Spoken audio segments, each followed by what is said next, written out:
നമസ്കാരം. പാലക്കാട് 2026 നിയമസഭാ തെരഞ്ഞെടുപ്പ് അടുത്തെത്തുമ്പോൾ കേരള രാഷ്ട്രീയത്തിന്റെ കണ്ണുകൾ മുഴുവൻ ഉറ്റുനോക്കുന്ന ഒരു മണ്ഡലം. പക്ഷെ ഇപ്പോൾ ഇവിടെ ഒരു സാധാരണ ചർച്ചയല്ല നടക്കുന്നത്. ഒരു വലിയ ചോദ്യം ഇപ്പോൾ ഉയരുകയാണ്. കോൺഗ്രസിന്റെ സ്ഥാനാർത്ഥി ആരാകും? സോഷ്യൽ മീഡിയയിലും ചായക്കട ചർച്ചകളിലും ഒരു പേര് മാത്രം, രാഹുൽ മാങ്കൂട്ടത്തിൽ. അതും വെറും രാഷ്ട്രീയ പ്രചാരണമല്ല, സ്ത്രീകളും യുവജനങ്ങളും തുറന്നു പറയുന്ന ഒരു വലിയ ആവേശമാണ്. പക്ഷെ ഇവിടെ സ്ഥിതി കൂടുതൽ ഗൗരവമാകുന്നത് ഒരു കണക്കുകൾ കാണുമ്പോഴാണ്. അതായത് ഇപ്പോൾ പാലക്കാട്ട് രാഹുൽ കോൺഗ്രസ് സ്ഥാനാർത്ഥിയായി മത്സരിക്കുകയാണെങ്കിൽ ഏതാണ്ട് 44% വോട്ട് നേടി വിജയിക്കാൻ സാധിക്കും. എന്നാൽ അത് മറ്റൊരു കോൺഗ്രസ് സ്ഥാനാർത്ഥി മത്സരിച്ചാൽ അത് നേരെ 37% മാറുകയും മത്സരം ക്ലോസ് ഫൈറ്റായി മാറുകയും ചെയ്യും. അപ്പോൾ പാലക്കാട് സീറ്റിന്റെ ഭാവി ഒരൊറ്റ സ്ഥാനാർത്ഥിയുടെ തീരുമാനത്തിൽ നിൽക്കുമോ എന്നുള്ളതാണ് ചോദ്യം. ഇവിടെ സ്ത്രീകളും യുവജനങ്ങളും എന്തുകൊണ്ടാണ് ഇത്ര ശക്തമായി രാഹുലിന്റെ പേര് പറയുന്നത്? എന്തുകൊണ്ടാണ് 44%വും 37%വും ഇടയിൽ ഇത്ര വലിയ വ്യത്യാസം? ഇന്നത്തെ വീഡിയോ ഈ മണ്ഡലത്തിന്റെ കാര്യം മാത്രമല്ല, 2026 കേരള രാഷ്ട്രീയത്തിന്റെ ദിശ തന്നെ മാറ്റാൻ സാധ്യതയുള്ള ഒരു പോരാട്ടത്തിന്റെ യാഥാർത്ഥ്യമാണ് ഇവിടെ പറയുന്നത്. ഈ വീഡിയോ നിങ്ങൾ മുഴുവൻ കാണുമ്പോൾ പാലക്കാടിന്റെ യഥാർത്ഥ സ്ഥിതി നിങ്ങൾക്ക് മനസ്സിലാകും. അമ്മമാർ അവരുടെ അഭിപ്രായം പറയുന്നതും നിങ്ങൾക്ക് ഈ വീഡിയോയിൽ കേൾക്കാം. പ്രധാന പോയിന്റിലേക്ക് കടക്കുന്ന മുമ്പ് ഒരു പ്രത്യേക അപേക്ഷയുണ്ട്. ഈ വീഡിയോ ഇപ്പോൾ തന്നെ നിങ്ങൾ ലൈക്ക് ചെയ്യുകയാണെങ്കിൽ യൂട്യൂബിന്റെ അൽഗോരിതം ഈ വീഡിയോയെ നിരസിക്കില്ല. രാഹുൽ മാങ്കൂട്ടത്തിന്റെ വാർത്തകൾ എല്ലാവരിലും എത്തുവാൻ നിങ്ങളുടെ വലിയ സഹായം ഈ സമയത്ത് ഞങ്ങൾ അപേക്ഷിക്കുന്നു. പാലക്കാട് 2026 നിയമസഭാ തെരഞ്ഞെടുപ്പ് അടുത്തെത്തുമ്പോൾ കോൺഗ്രസിന്റെ സ്ഥാനാർത്ഥി ആരാകും എന്ന ചർച്ച ഇനിയൊരു സാധാരണ രാഷ്ട്രീയ സംഭാഷണമേ അല്ല. അത് ജനങ്ങളുടെ പ്രതീക്ഷ കത്തുന്ന ഒരു വലിയ ചൂടാണ്. സോഷ്യൽ മീഡിയ പോസ്റ്റുകളിലും വാട്സപ്പ് ഗ്രൂപ്പുകളിലും ചായക്കട ചർച്ചകളിലും ഒരേ ചോദ്യം വീണ്ടും വീണ്ടും ഉയരുകയാണ്. കോൺഗ്രസ് ആർക്കാണ് അവിടെ അവസരം നൽകുന്നത്? ആ ചോദ്യത്തിന് പിന്നിൽ ഒരു വലിയ ശക്തമായി കേൾക്കുന്ന ഒരു പേരുണ്ട്. അത് മറ്റാരുമല്ല, രാഹുൽ മാങ്കൂട്ടത്തിൽ തന്നെയാണ്. ഇതൊരു അഭ്യൂഹമല്ല, ഒരു തരംഗമാണ്. ഒരു പേര് ഇങ്ങനെ ജനങ്ങൾക്കിടയിൽ ചർച്ചയാകുന്നത് രാഷ്ട്രീയ യാദൃച്ഛികമല്ല. അത് ജനമനസ്സിൽ നിന്നും ഉയരുന്ന ഒരു പ്രതികരണമാണ്. ഒരു നേതാവിനെ കുറിച്ച് ജനങ്ങൾ ഇങ്ങനെ സംസാരിക്കാൻ തുടങ്ങുമ്പോൾ അതിന് പിന്നിൽ ഒരു വലിയ വിശ്വാസവും ഒരു വലിയ പ്രതീക്ഷയും ഉണ്ടാകും എന്നത് ഉറപ്പ്. ഇത് ഞാൻ പറയുന്നതല്ല, പാലക്കാട്ടെ അമ്മമാരും യുവജനങ്ങളും പറയുന്നതാണ്. ഒരുപാട് അമ്മമാരും യുവജനങ്ങളും അവരുടെ അഭിപ്രായങ്ങൾ എനിക്ക് അയച്ചു തന്നിട്ടുണ്ട്. അതിൽ ചിലത് മാത്രം ഞാൻ നിങ്ങളെ കേൾപ്പിക്കാം. പാലക്കാട്ടെ ജനങ്ങളുടെ കാര്യമാണ് പറയുന്നതെങ്കിൽ പാലക്കാട്ടെ ജനങ്ങളുടെ ഹൃദയത്തിൽ ഇന്നും നിറഞ്ഞു നിൽക്കുന്ന ഒരു കഥാപാത്രമാണ് രാഹുൽ മാങ്കൂട്ടം. രാഹുൽ പാലക്കാട്ടെ ജനങ്ങൾക്ക് രാഹുലിനോട് യാതൊരു പിണക്കുമില്ല, സന്തോഷം മാത്രമേ ഉള്ളൂ. കാരണം അദ്ദേഹം പാലക്കാട്ടിന്റെ നന്മ ആഗ്രഹിക്കുന്ന വ്യക്തിയാണ്. അദ്ദേഹം പാലക്കാട്ടിന് നല്ല കാര്യങ്ങളാണ് പാലക്കാട് ചെയ്തിരിക്കുന്നത്. അല്ല, രാഹുൽ തെറ്റുകാരനാണെങ്കിൽ കോടതി അദ്ദേഹത്തിന് 3 കേസിലും ജാമ്യം നൽകും. രാഹുലിനെതിരെ സംസാരിച്ചുകൊണ്ടിരിക്കുന്നവരൊക്കെയും ഇന്ന് അറസ്റ്റിലേക്ക് പോകുന്ന ഒരവസ്ഥയാണ് നമ്മൾ കാണുന്നത്. മനഃപൂർവ്വം അദ്ദേഹത്തെ ഒതുക്കുക എന്ന ലക്ഷ്യത്തോടുകൂടി മാത്രമാണ് ഇങ്ങനെ ഒരു അജണ്ട അവിടെ രൂപപ്പെട്ടിരിക്കുന്നത്.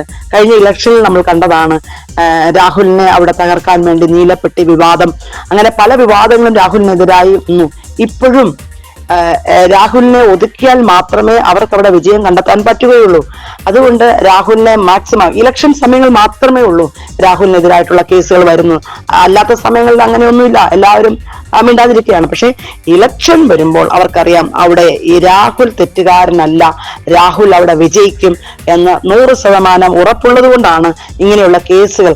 അദ്ദേഹം മറ്റൊരു ഉമ്മൻചാണ്ടിയാണ്. മറ്റൊരു ഉമ്മൻചാണ്ടി ആവാൻ രാഹുലിനെ നമ്മൾ അനുവദിക്കാൻ പാടില്ല.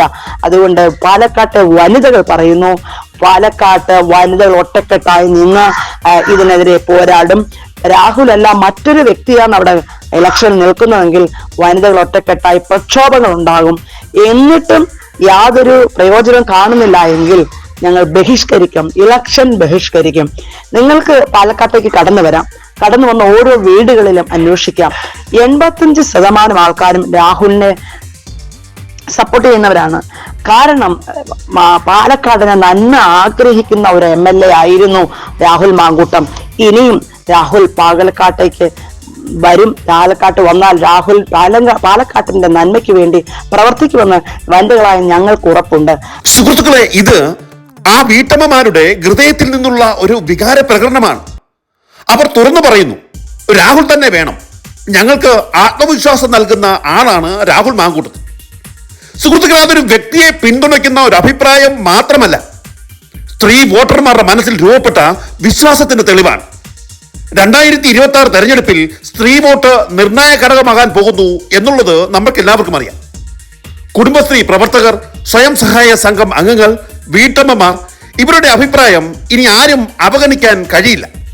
സ്ത്രീകൾ ഒരു തീരുമാനം എടുക്കുമ്പോൾ അത് വെറും അഭിപ്രായമായി നിലനിൽക്കില്ല, അത് നേരിട്ട് വോട്ടായി മാറുക തന്നെ ചെയ്യും. വിശ്വാസം വോട്ടിലേക്ക് മാറുമ്പോൾ രാഷ്ട്രീയ ഫലം തന്നെ മാറും എന്നുറപ്പ്. യുവജനങ്ങൾക്കിടയിൽ രാഹുലിന്റെ സ്വാധീനം ഇതിലും വേറിട്ടതാണ്. അദ്ദേഹം ഒരു പ്രസംഗ നേതാവ് മാത്രമല്ല, ജനങ്ങൾക്ക് എളുപ്പത്തിൽ സമീപിക്കാവുന്ന ഒരു നേതാവാണ്. സോഷ്യൽ മീഡിയയിൽ സജീവമായ സാന്നിധ്യം, കോളേജുകളിലും പൊതുവേദികളിലും സ്ഥിരമായ പങ്കാളിത്തം, ജനങ്ങളുടെ പ്രശ്നങ്ങളിൽ നേരിട്ട് ഇടപെടൽ, ഇതെല്ലാം ചേർന്നാണ് യുവജനങ്ങൾക്ക് അദ്ദേഹത്തോടുള്ള ആകർഷണം രൂപപ്പെട്ടത്. ഇന്നത്തെ രാഷ്ട്രീയത്തിൽ ജെൻസി വോട്ടർമാർ വലിയ ഒരു സ്വാധീന ശക്തിയാണെന്ന് നമുക്ക് എല്ലാവർക്കും അറിയാം. അതായത് 18 വയസ്സ് മുതൽ 30 വയസ്സ് വരെയുള്ള വോട്ടർമാർക്ക് ഒരു കണക്ട് ഉണ്ടാവുമ്പോൾ അത് വോട്ടായി മാറുക തന്നെ ചെയ്യും. രാഹുലിന് ആ കണക്ട് ഉണ്ടായതാണ് ഇപ്പോൾ പാലക്കാട്ട് മുഴുവൻ ചർച്ച ചെയ്യപ്പെടുന്ന ഹൃദയത്തിലെ ഏറ്റവും വലിയ കാര്യം. ഇതൊരു പാർട്ടി നിഷ്ഠ മാത്രമല്ല സുഹൃത്തുക്കളെ, ഒരു വ്യക്തിയുടെ സ്വാധീനം ജനമനസ്സിൽ ഉണ്ടാക്കുന്ന വലിയ ഒരു ശക്തിയുടെ ഉദാഹരണമാണ് ഇന്ന് രാഹുൽ മാങ്കൂട്ടത്തിന് പാലക്കാട്ട് നിന്ന് ലഭിക്കുന്നത് എന്നത് വ്യക്തം. ഇനി പാലക്കാട്ടെ സ്ഥിരം വോട്ടറായ ഒരു തലം മുതിർന്ന ഒരു വീട്ടമ്മ പറയുന്ന വാക്കുകൾ കൂടി നമുക്കൊന്ന് കേൾക്കാം. തൃശ്ശൂർ അനുഭവിക്കുന്ന അനുഭവം എല്ലാവർക്കും അറിയാം. തോറ്റു RSSന് വേണ്ടി തലവെച്ച് തോറ്റു കൊടുക്കാനാണെങ്കിൽ അതിൻ്റെ ആവശ്യമില്ല. പാലക്കാട്ടുകാരെ വിറ്റ് നശിപ്പിക്കരുത്. ഞങ്ങളാരും ഭൂരിപക്ഷം ജനങ്ങൾ വോട്ട് ചെയ്യില്ല, അത് തറപ്പിച്ച് പറയുന്നതാണ്. രാഹുൽ മാങ്കൂട്ടത്തിന് അല്ലാതെ ഞങ്ങൾക്ക് രാഹുൽ മതി, വേറെ ആരും വേണ്ട. രാഹുലിനെ മാത്രം തന്നെ ഞങ്ങൾക്ക് ഉൾക്കൊള്ളാൻ കഴിയുന്നുള്ളൂ. കാരണം ഈ ഒരു വർഷത്തിൻ്റെ കാലയളവിൽ ആ ഒരു കുട്ടി ഒരു 5 വർഷം കൊണ്ട് ചെയ്ത് തീർക്കാവുന്നതിൽ അപ്പുറം എന്തെല്ലാം പുരോഗതികളാണ് ഇവിടെ പലർക്കും, പല പാവപ്പെട്ട ആൾക്കാർക്ക് ഒരുപാട് നന്മകൾ ചെയ്തു കൂട്ടിയ ഒരു കുട്ടിയാണ്. ഇത്രയും പ്രശ്നങ്ങളുണ്ടാക്കാനും തള്ളി നിർത്താനുമുള്ള അത്ര വലിയ തെറ്റൊന്നും രാഹുൽ മാങ്കൂട്ടം ചെയ്തിട്ടില്ല. രാഹുൽ മാങ്കൂട്ടത്തിന് ജനങ്ങൾക്ക് വേണം, ഞങ്ങൾക്ക് ഉറപ്പിച്ച് പറയാം, രാഹുൽ നിരപരാധിയാണ്. ഞങ്ങൾക്ക് രാഹുൽ മതി, പാലക്കാട് രാഹുൽ അല്ലാതെ വേറെ ആരും വേണം. വേറെ ആര് വന്നാലും ഞങ്ങൾ ആരും വോട്ട് ചെയ്യില്ല.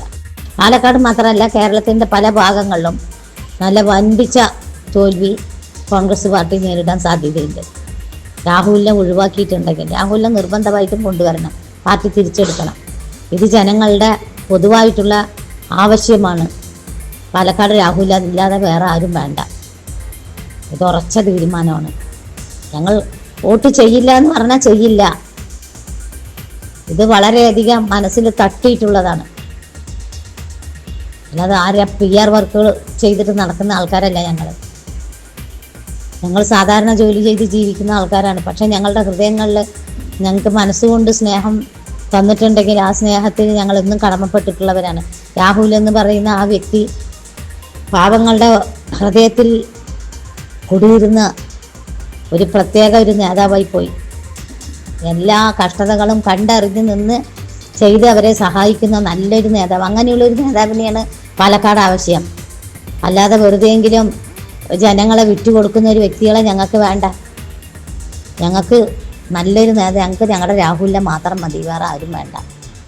ഇത് ഉറപ്പിച്ച തീരുമാനമാണ്. പാർട്ടി എന്താണെങ്കിലും രാഹുലിനെ തിരിച്ചെടുക്കണം. സുഹൃത്തുക്കളെ, ഇതുപോലെ ഒരുപാട് വീട്ടമ്മമാരും പ്രായം ചെന്ന ഒരുപാട് അമ്മമാരും അതുപോലെ യുവജനങ്ങളും രാഹുലിന് വേണ്ടി പാലക്കാടിന് വാദിക്കുന്നുണ്ട്. അവരുടെ വാക്കുകൾ കോൺഗ്രസ് നേതാക്കന്മാർ ഒരിക്കലും അവഗണിക്കരുത്. കോൺഗ്രസ് പ്രവർത്തകർ അല്ലെങ്കിൽ നേതാക്കന്മാർ പാലക്കാട്ട് ഇറങ്ങണം, പാലക്കാട്ടെ ഓരോ വീട്ടിലും കയറണം. രാഹുൽ മാങ്കൂട്ടത്തിനെ പറ്റി ആ വീട്ടമ്മമാരും യുവജനങ്ങളും പറയുന്നത് കേൾക്കണം. എന്നിട്ട് മാത്രമേ പാലക്കാട് മറ്റൊരു സ്ഥാനാർത്ഥിയെ നിങ്ങൾ തീരുമാനിക്കാവൂ. കാരണം ഈ അവസരത്തിൽ കോൺഗ്രസിന് ഓരോ സീറ്റും അത്യാവശ്യമാണ് എന്ന കാര്യവും ഒരു നേതാവും ഈ അവസരത്തിൽ മറന്നു പോകരുത്. സുഹൃത്തുക്കളെ, ഇങ്ങനെയുള്ള വികാര പ്രകടനങ്ങൾക്ക് പുറമെ നമ്മൾ അവിടുത്തെ കണക്കുകളും ഒന്ന് നോക്കണം. രാഷ്ട്രീയത്തിൽ ഡേറ്റയാണ് നിർണായകമായ ഘടകം. അതായത് രാഹുൽ സ്ഥാനാർത്ഥിയായെങ്കിൽ പ്രൊജക്ഷൻ ഇങ്ങനെയാണ്: കോൺഗ്രസിന് ഏതാണ്ട് 44% വോട്ട്, BJPക്ക് 30%, CPMന് 23%, ബാക്കിയുള്ളവർക്ക് 3%. ഇതൊരു സാധാരണ ലീഡേ അല്ല. ഏതാണ്ട് 14% വരെ മുന്നേറ്റം ഇപ്പോൾ കോൺഗ്രസിന് രാഹുൽ സ്ഥാനാർത്ഥിയാണെങ്കിൽ അവിടെ ഉണ്ടാകും. ഇതൊരു ക്ലിയർ എഡ്ജുള്ള മത്സരം തന്നെയാണ്. BJP അവരുടെ സ്ഥിരമായ 30% വോട്ട് അവിടെ നിലനിർത്തും. CPM 23 വരെ ചുരുങ്ങുന്നു. അതിനർത്ഥം വളരെ വ്യക്തമാണ്: രാഹുലിന്റെ വ്യക്തിപരമായ സ്വാധീനം കോൺഗ്രസ് വോട്ടർമാരെ കൺസോളിഡേറ്റ് ചെയ്യുന്നു എന്നുള്ളതാണ്. അതായത് ഒരു സേഫ് സോൺ ആയ ഘടകമാണ് പാലക്കാട് എന്ന മണ്ഡലം രാഹുൽ സ്ഥാനാർത്ഥിയാകുകയാണെങ്കിൽ എന്നത് വ്യക്തം. ഇനി നമുക്ക് മറ്റൊരു ചിത്രം നോക്കാം. അതായത് രാഹുൽ മാങ്കൂട്ടത്തിൽ ഇപ്പോൾ പാലക്കാട്ട് കോൺഗ്രസിന്റെ സ്ഥാനാർത്ഥി അല്ലെങ്കിലോ? കോൺഗ്രസിന്റെ വോട്ട് ശതമാനം ഏതാണ്ട് 37% താഴും. BJPക്ക് 31% വരെ ലഭിക്കും. CPM ആകട്ടെ 27% വരെ ഉയരുന്നു. മറ്റുള്ളവരാകട്ടെ 5% കൂടുന്നു. ഇവിടെ മത്സരം വളരെ ക്ലോസ് ഫൈറ്റായി മാറുകയാണ്. കോൺഗ്രസിനും BJPക്കും ഇടയിൽ വ്യത്യാസം വെറും 6% മാത്രം.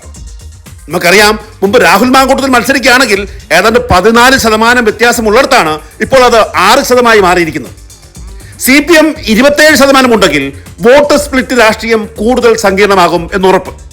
അതായത് ക്ലോസ് ഫൈറ്റ് ഉണ്ടായാൽ ചില ചെറിയ സ്വിംഗ് പോലും ഫലം മാറ്റും. വെറും 2 തൊട്ട് 3% വരെ മാറിയാൽ മതി സീറ്റ് മാറാം.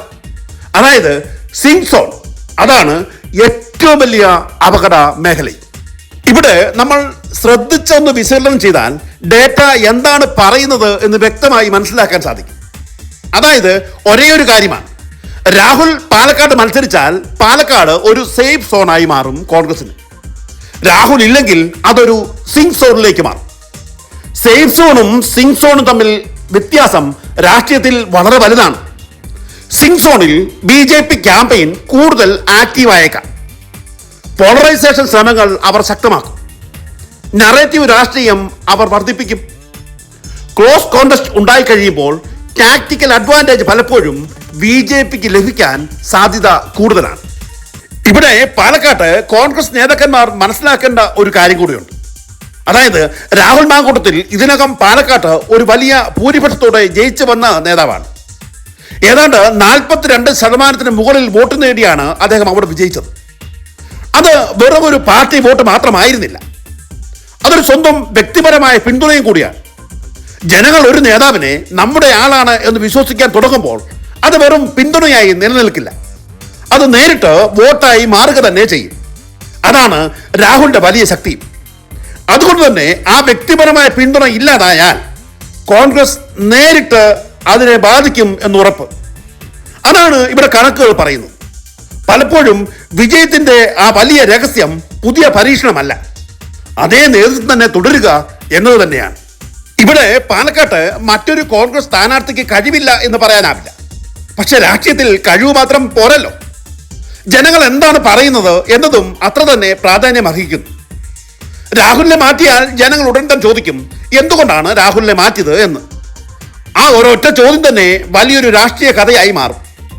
എതിർപക്ഷം ഇപ്പോൾ രാഹുലിനെ എതിർക്കുന്നുണ്ടെങ്കിലും ഇലക്ഷൻ സമയത്ത് രാഹുൽ മത്സരിക്കുന്നില്ലെങ്കിൽ അതിനെ ശക്തമായി ഉപയോഗിക്കും. ജനങ്ങളിൽ സംശയമുണ്ടാക്കാൻ അത് അവർ ഇടയാക്കും. എന്നാൽ രാഹുലിനെ തന്നെ സ്ഥാനാർത്ഥിയാക്കി പ്രഖ്യാപിച്ചാൽ സന്ദേശം വളരെ വ്യക്തമാണ്. വിജയം നേടിയ മുഖം, യുവജനങ്ങൾക്ക് അടുപ്പമുള്ള നേതാവ്, സ്ത്രീകളുടെ വിശ്വാസമുള്ള നേതാവ്, അത് വെറും ഒരു സ്ഥാനാർത്ഥി പ്രഖ്യാപനം മാത്രമല്ലെന്നും ആത്മവിശ്വാസം കാണിക്കുന്ന ഒരു രാഷ്ട്രീയ തീരുമാനമാണെന്നും പാലക്കാട്ടെ ജനങ്ങൾ ചിന്തിക്കും എന്നതാണ് 100% വാസ്തവം. ഇപ്പോൾ നമ്മൾ സുതാര്യവും ശക്തവുമായ ഒരു നിരീക്ഷണം നടത്തിയാൽ രാഹുൽ സ്ഥാനാർത്ഥിയായാൽ പാലക്കാട്ട് ഏതാണ്ട് 44% എന്ന ശക്തമായ നിലയിൽ, എന്നാൽ രാഹുൽ സ്ഥാനാർത്ഥി അല്ലെങ്കിൽ അത് 37% എന്ന കടുത്ത മത്സരമായി മാറും. കടുത്ത മത്സരം ഉണ്ടായാൽ BJPക്ക് അവസരം കൂടും. അതിനാൽ കോൺഗ്രസിന് മുന്നിലുള്ള തീരുമാനം ഒരു വ്യക്തിയെക്കുറിച്ചുള്ളത് മാത്രമല്ല, ഒരു സീറ്റ് അത് സുരക്ഷിതമാക്കാനുള്ള ഒരു വലിയ ആലോചന കൂടിയാണ് പാലക്കാട് എന്ന മണ്ഡലം. അതായത് 2026 പാലക്കാട് ആരുടെ പേരിൽ പോരാട്ടം നടക്കും? ജനങ്ങൾ ഇപ്പോൾ അതേ ചർച്ച തുടങ്ങിക്കഴിഞ്ഞു. തീരുമാനമെടുക്കേണ്ടത് പാർട്ടിയാണ്, പാർട്ടിയിലെ മുതിർന്ന നേതാക്കന്മാരാണ്.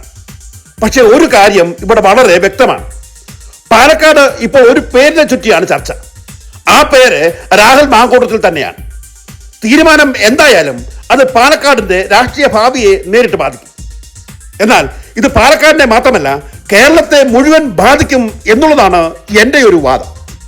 കാരണം രാഹുൽ മാങ്കൂട്ടത്തിൽ എന്ന യുവ നേതാവിന് കേരളത്തിൽ മുഴുവനുള്ള സ്വാധീനം നമുക്ക് തള്ളിക്കളയാൻ ആവില്ല.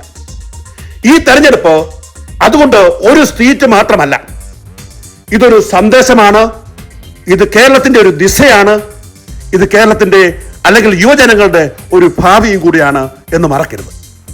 ഇന്നത്തെ വീഡിയോ നിങ്ങൾക്ക് ഇഷ്ടപ്പെട്ടാൽ ദയവായി ലൈക്ക് ചെയ്യാൻ നിങ്ങൾ മടി കാണിക്കരുത് എന്ന് വിരുദ്ധമായി അഭ്യർത്ഥിക്കട്ടെ. അതുപോലെ തന്നെ ഈ വീഡിയോ നിങ്ങളുടെ സുഹൃത്തുക്കൾക്കും ബന്ധുജനങ്ങൾക്കും നിങ്ങൾക്ക് ഇഷ്ടമുള്ള എല്ലാവർക്കും തന്നെ ഷെയർ ചെയ്യണമേ എന്ന് വിരുദ്ധമായി അഭ്യർത്ഥിക്കുന്നു. അതുപോലെ തന്നെ ഈ വീഡിയോയെ പറ്റിയുള്ള നിങ്ങളുടെ വിലയേറിയ അഭിപ്രായങ്ങളും നിർദ്ദേശങ്ങളും ഞങ്ങൾക്ക് ദയവായി കമന്റായി അയച്ചു തരണമേ എന്ന് വിരുദ്ധമായി അഭ്യർത്ഥിക്കട്ടെ. നിങ്ങളുടെ ഓരോ കമന്റുകളും നിർദ്ദേശങ്ങളും ആദരപൂർവ്വം ഞങ്ങൾ വീക്ഷിക്കും. ഞങ്ങൾ അതിനെല്ലാം നിങ്ങൾക്ക് മറുപടി നൽകും എന്നും ഞങ്ങൾ ഉറപ്പ് നൽകട്ടെ. അതുപോലെ ഇതുവരെ ഈ ചാനൽ സബ്സ്ക്രൈബ് ചെയ്യാതാണ് ഈ വീഡിയോ നിങ്ങൾ കാണുന്നെങ്കിൽ ദയവ് ചെയ്ത് ഈ ചാനൽ സബ്സ്ക്രൈബ് ചെയ്ത് ഇത്ര വലിയ പോരാട്ടങ്ങളിൽ നിങ്ങളും ഞങ്ങളോടൊപ്പം ഉണ്ടാകണമേ എന്ന് വിനീതമായി അഭ്യർത്ഥിക്കുന്നു. ഇനി മറ്റൊരു വീഡിയോയിൽ മറ്റൊരു വിഷയമായി വരുന്നവരെ എല്ലാവർക്കും നന്ദി, നമസ്കാരം.